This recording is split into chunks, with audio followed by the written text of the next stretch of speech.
I want to tell you about a moment. Maybe you know this moment already. You are watching a movie in English, and you understand it. You are reading a message from a friend, and you understand it easily. You feel good. You feel like your English is finally working. Then, later, someone asks you a simple question, and your mind goes empty. The words are gone. You know they were there just a minute ago, but now nothing comes out. Maybe you smile and say, "Sorry, my English isn't very good." Maybe you feel a little embarrassed. Maybe you go home and think, "Why does this keep happening to me?" I want to say something clearly before we go any further. You are not bad at English. I know it might feel that way, but it isn't true. And by the end of this video, I hope you will feel that, not just hear it. Think about how much English is already inside you. You understand videos. You understand songs. You understand conversations around you, even fast ones. That is not a small thing. That is real knowledge already living in your mind. So if you understand so much, why does speaking feel so different? Why does your mind go quiet exactly when you need it the most? This isn't bad luck, and it isn't a weak memory. It's something much simpler and much kinder than that. You have been practicing one skill very well, and you haven't had much chance to practice a different one. That's it. That's the whole secret behind that quiet, empty feeling. Let me explain what I mean slowly. When you watch or read or listen, your brain is doing one job, recognizing. It sees a word and it says, "Yes, I know this." That job is quiet and comfortable. There's no pressure. The words are already there, waiting for you. But speaking asks your brain to do a completely different job. Not recognizing, producing. Choosing the right word in the right moment and sending it out immediately with no time to think. These are two different skills, not one skill with two levels. Two separate skills living in your brain.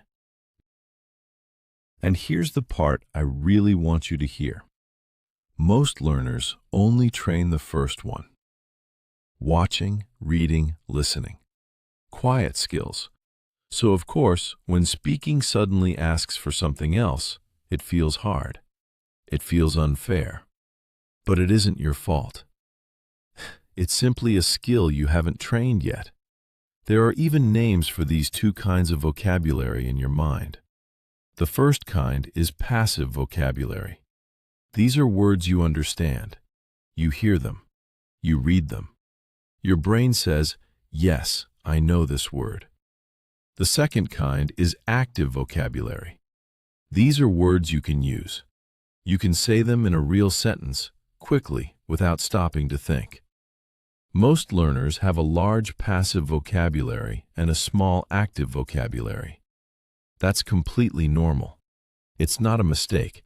It's just how learning works. So the question isn't, how do I become smarter or remember more? The real question is much simpler and much more hopeful. How do you move a word from passive to active? How do you make a word truly yours? Let me show you with one word. Just one. Watch how far this word can go. The word is catch. First meaning.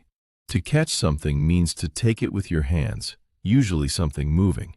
For example, catch the ball. Second meaning. We use catch for transport. I need to catch the bus at 8 o'clock. This means you need to be there on time or you will miss it. Third meaning. I think I caught a cold. This means you became sick. The cold caught you in a way. Fourth meaning. Let's catch up soon. This means to meet a friend after a long time and talk about what happened in your lives. Same word, 4 different situations. This is how real English works. One word can open many doors.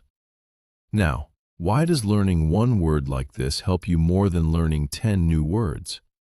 Because when you learn a word in many small examples, your brain doesn't just recognize it anymore.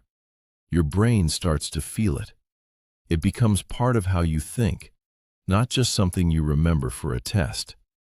This is called learning through collocations. A collocation is a small group of words that naturally go together. Native speakers don't choose these words one by one. They come out together, like a habit. For example, catch a bus, catch a cold, catch up. These are collocations. You don't say take a cold or get a bus in these situations. English speakers always say catch. So instead of learning single words, try learning small groups of words. This will make your speaking sound more natural, faster. Now let's talk about the method. How can you actually do this, starting today? Step 1. Choose one word you already understand, but don't use often. Maybe you saw it in a video. Maybe your teacher used it. Any word is fine. Step 2. Search for that word online, together with the word collocations. You will find short lists of common word groups.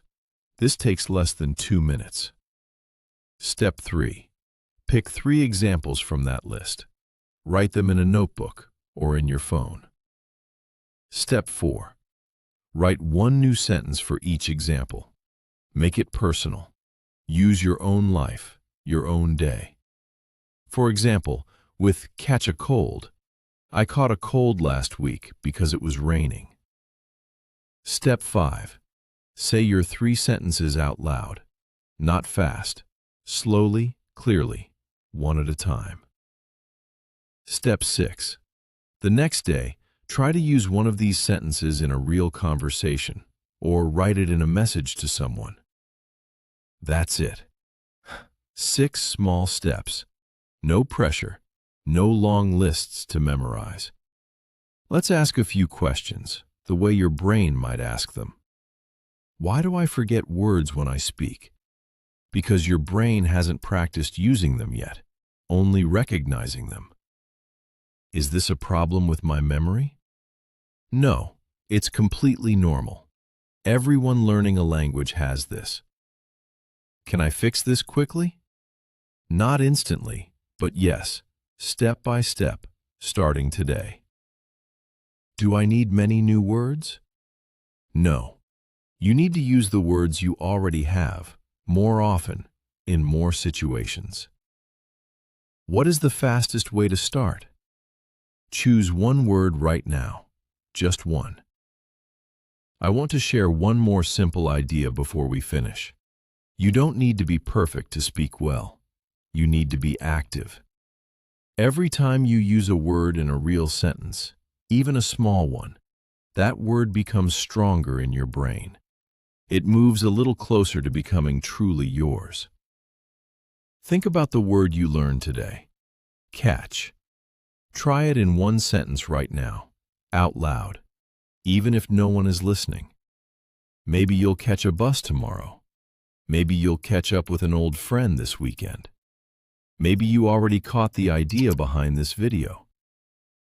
If this video helped you understand something new, try the 6 steps this week.